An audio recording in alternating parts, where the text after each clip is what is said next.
why is it that this lesson to serve is very hard to find in this world? You know, when I look out there, I don't remember being taught that in school. When I used to watch MTV, I didn't see people being put on a pedestal that were serving. When I go on Instagram and TikTok, I don't see service being lauded by everybody. I had to learn the hard way that the service was the ultimate way to find joy. Right. And so many people will even listen to us and be like, oh yeah, click, and go back to a default life where we're almost told in this world, consciously or subconsciously, that you gotta get what's yours and then you'll be happy. When you have the jet, you have the money, you have the this, and yet so many people get there and they feel very hollow and they don't find the joy. How do we get that lesson out there, and why is it not there? Or is that the beauty of that lesson, because it's not obvious? Yeah. I think two things I'd like to say. Number one is we live in a world which is a game of narratives. It's all about narratives, right? And the people who sometimes create those narratives are the ones who say, we don't want the world to serve. We don't want the world to serve. We want the world to consume. We want the world to achieve, because if they don't achieve, they don't consume. If they don't consume, we run out of business, right? So it's a game of narratives. It's a battle of narratives. And there's a narrative out there. Have more, consume more, and you'll be happy. I remember this quote by Jim Carrey, I think. He said something very interesting. He said, I'm just paraphrasing, not the exact words. He said, I pray that everything that everybody aspires for and dreams about, I pray that they get it all. Because then they'll know that that's not the answer, right? Because until the time we're just chasing it, we feel probably that's the answer. But we all know that when we reach there, like you said earlier on, we know that that's not the answer. Again, I'm not against material affluence at all. There's nothing wrong with having stuff. But stuff only has utility value, not happiness value. I mean, I wouldn't mind driving in a Lamborghini if somebody gifted me one. What's wrong with having a Lamborghini? But to think that Lamborghini makes me happy is an erroneous notion. To have a beautiful 10-bedroom apartment or even a massive bungalow, what's the problem? It's okay. But to think that that's what makes me happy is an erroneous notion. So I think it's the narrative, a narrative that have more and then you will be happy is what I think the issue is. I asked a friend of mine, what's your equation for happiness? He said, happiness is directly proportional to what you have. I said, hang on, man. Which means then people who have the most would be the happiest. Then he gave it a thought. He said, I think happiness is inversely proportional to what you have. Which means the less you have, the happier you are. I said, hang on, man. Which means the homeless people would have been the happiest.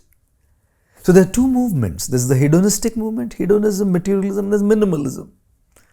So hedonism and materialism, happiness is directly proportional to what you have. But that's not the answer. And minimalism is you say, okay, the minimum you have, you're going to be happy. But if minimum was if you've chosen minimalism after having so much as a movement, but the homeless have already had minimal. They're not happier either. So I told this friend of mine, happiness is neither directly proportional nor inversely proportional to what you have. It has nothing to do with what you have. What you have only helps you with your standard of living. How you live helps you with your standard of life or your happiness, right? So when it comes to that joy, that happiness, that fulfillment, that contentment, that inner satisfaction, I think there is no debate that service can do that, right? And some people, like you rightly said, learn the lesson the harder way. What if we could include it in our education? What if the celebrities, what if the top influencers spoke about it? And which is why I think we should do that. We should do that. We should use our platforms. We should use what we have today, the medium that we have today, to teach people, to speak to people about this, that selfless service. And we're not saying we need to be 100% selfless or anything, but we need to begin that journey and we can find that satisfaction. So we need to now make that narrative happen. If this is the narrative that has existed for so long, Today, with the power of social media, today with the power of thought leadership, today with the power of digital media where we can disseminate what's important, what's of value, we, I think, are in the best space in the history of the world so far to be able to bring this message to the world, that service can bring true joy. And then yes, apart from just the battle of narratives, I can say this with hand on my heart, apart from people who are just so hardwired to not see it, like some people are just so hardwired to say, no, I'm not going to see service as joy. I think a good 85, or probably 95% of the people resonate with this principle that service is joy. Because they've tasted that experience, they've seen it, may not have gone out, just doing something selflessly for your child or for your family, for your dad or for your mom, or a colleague at office who's just covering them up for the weekend because she gave birth to a child and her maternity leave is over. Now she can't come because there's some family emergency, and just cover them up, cover for them. This is joy which cannot be spoken in words, which cannot be defined by mathematical equations. People experience that. And when we are at the receiving end of service, somebody selflessly serves us, we know what that feels like. It strikes a chord deep there within our souls. It's not the mind, it's not the ego, it's not the intellect. We're deeply touched in the very core of our souls. So we know what it feels like. And we know what it feels like when we serve others. So it's just a matter of putting these two together. People have that experience and now creating that narrative. And that's how a revolution can happen. A massive revolution. That, hey, it's okay to have the stuff that you want. No worries. Have the best cars, the best homes, the best clothes, the best gadgets. Have the best bank balances. But look at this too. And that's how that balance can then bring quality to life. So Jim Rickards has just recorded a video that's not available to anyone in the public, and he's going to be talking about how this upcoming recession is going to be fast, it's going to be bloody, it's going to be nasty. But at the same time, he's going to show you how you can position yourself to profit from all of this chaos. Now, we've made this video only available to our viewers. Go to londonreal.tv/Jim. Watch that immediately. I can't say enough good things about Jim Rickards. He understands the global economic system better than any guest I've ever had on London Real. His predictions are almost uncannily true, and you can learn how to profit from his vision, from his expertise, and his understanding of economics. So go to londonreal.tv/Jim or click the link below. It's an excellent, excellent look on what's going to happen in the future and how you can position yourself to profit from that. Jim is one of the best in the business, one of my favorite guests on London Real. And he's very, very good at predicting the future and showing us all to profit from it. So click the link, and I hope you enjoy. Hey, do you want to profit from crypto? Then join my DeFi Academy. The Crypto DeFi Academy will help you create generational wealth. But don't take my word for it. Listen to my students. When I first got into crypto, I remember thinking to myself, I need to learn more. Brian Rose, learning crypto, learning DeFi, got to do it.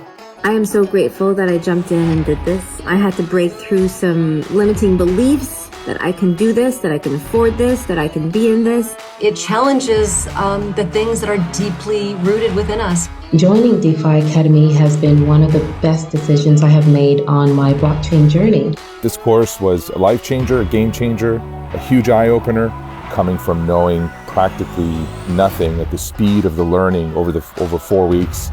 Was just fantastic. The information you provided in this class was invaluable. I feel far more confident in my next steps.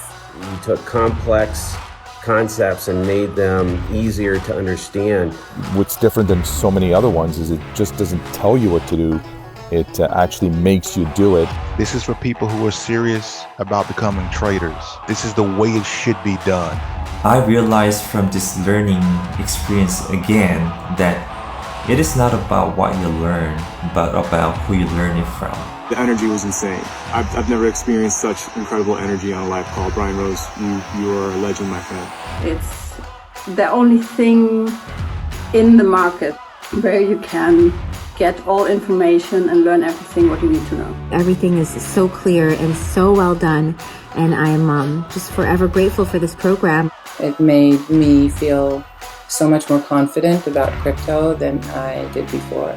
I did not anticipate how passionate I was going to become about it. It's also been like a big learning experience for me, not just in the crypto space, but just an overall balance of life.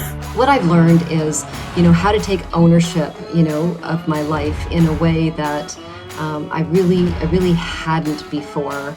Yeah, you can't put a price on that, really. I would recommend it to anybody, top notch. Excellence does not come cheap. So if you want excellence, you got to pay for it, but it's so worth it. Pull the trigger. That's what this course is about. You're not going to regret it, really.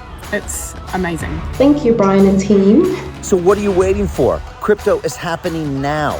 Click the link below, submit your application, and let me mentor you on how to create generational wealth and build the decentralized financial infrastructure of the future.